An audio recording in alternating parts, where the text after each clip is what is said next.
नमस्कार मंडळी, आज आपण एक भन्नाट रेसिपी बघणार आहोत। तर आज आपण हरभऱ्याच्या पानांची पातळ भाजी बनवणार आहोत। तर ही भाजी कशी तयार केली जाते? जर ज्यावेळेस हरभरा आपल्या शेतामध्ये कोवळा असतो त्यावेळेस त्याची पाने तोडायची आणि ती वाळवून स्टोअर करून ठेवायची। तर अशा प्रकारे आपल्याला जेव्हा भाजी बनवायची आहे तेव्हा आपण ती भाजी बनवू शकतो। तर तुमच्या विभागामध्ये ही भाजी बनवली जाते का किंवा तुम्ही ही भाजी खाल्ली आहे का? तर मला ते कमेंटमध्ये नक्की कळवा। आणि तुम्ही जर ही भाजी बनवली नसेल तर तुम्ही ही नक्की बनवून पहा, तुम्हाला ही खूप आवडेल। चला लगेचच रेसिपीला सुरुवात करूयात।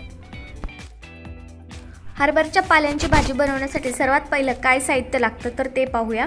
तर मी इथं अर्धा वाटी एवढं सुकवलेल्या हरभऱ्याच्या पाल्यांची भाजी घेतलेली आहे, अर्धा वाटी एवढं बेसन पीठ घेतलेले आहे, थोडेसे हरभऱ्याची डाळ अर्धा तास भिजवून घेतलेली आहे, तसेच थोडंसं शेंगदाण्याचा जाडसर असा कूट घेतलेला आहे, 5 ते 6 हिरव्या मिरचीचा ठेचा करून घेतलेला आहे, तसेच 7 ते 8 पाकळ्या लसणाचे बारीक तुकडे करून घेतलेले आहेत, तसेच 2 ते 3 चिंचेचे बुटुकं भिजवून घेतलेले आहेत व एक मीडियम आकाराचा टोमॅटो बारीक कट करून घेतलेला आहे। आता पुढची प्रोसिजर करून घेऊयात। आता इथे मी एक प्लेट घेतलेली आहे, त्या प्लेटमध्ये आपण जी हरभऱ्याच्या पाल्यांची अर्धी वाटी भाजी घेतलेली आहे ती भाजी या प्लेटमध्ये काढून घ्यायची आणि ती संपूर्ण भाजी हाताने छान चुरगळून घेऊयात आणि बारीक करून घ्यायची आहे।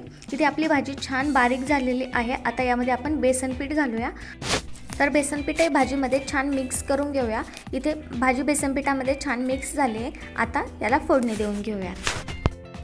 फोडणी देण्यासाठी मी कढई गॅसवरती ठेवून घेतली, कढई चांगली गरम झाली आहे। आता यामध्ये तेल घालूया। तर मी 1 पळी एवढं तेल घातलंय। तेल चांगलं गरम झालं की यामध्ये मोहरी घालायची। तेल चांगलं गरम झालंय, आता यामध्ये मी अर्धा चमचा इतकी मोहरी घातली। मोहरी तडतडली की यामध्ये जिरं घालायचे, जिरं देखील अर्धा चमचा घातलंय।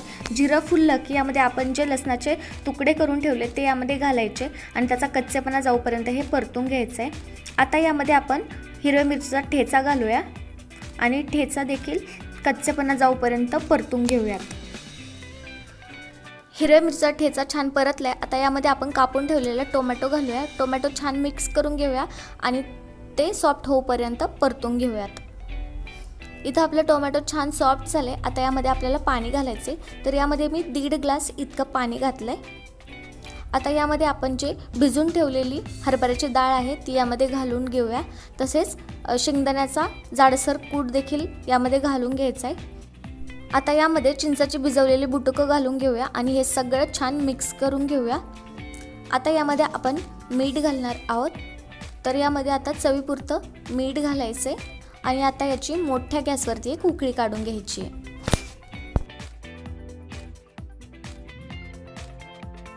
इथे फोडणीला छान अशी उकळी आलेली आहे। आता यामध्ये आपण भाजी घालून घेणार आहोत। जे आपण बेसन पीठ आणि भाजीचं मिश्रण करून ठेवलेलं आहे ते यामध्ये घालून घ्यायचं आहे। थोडी थोडी करून यामध्ये भाजी घालायची आहे आणि ती मिक्स करून घ्यायची आहे। आता उरलेली भाजी यामध्ये घालून घेऊया आणि ती देखील छान मिक्स करून घेऊया। इथे आपण संपूर्ण भाजी ही घालून घेतलेली आहे।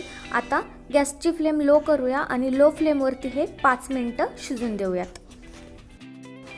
इथे 5 मिनिटं झालेले आहेत। आता भाजी पुन्हा एकदा छान मिक्स करून घेऊया।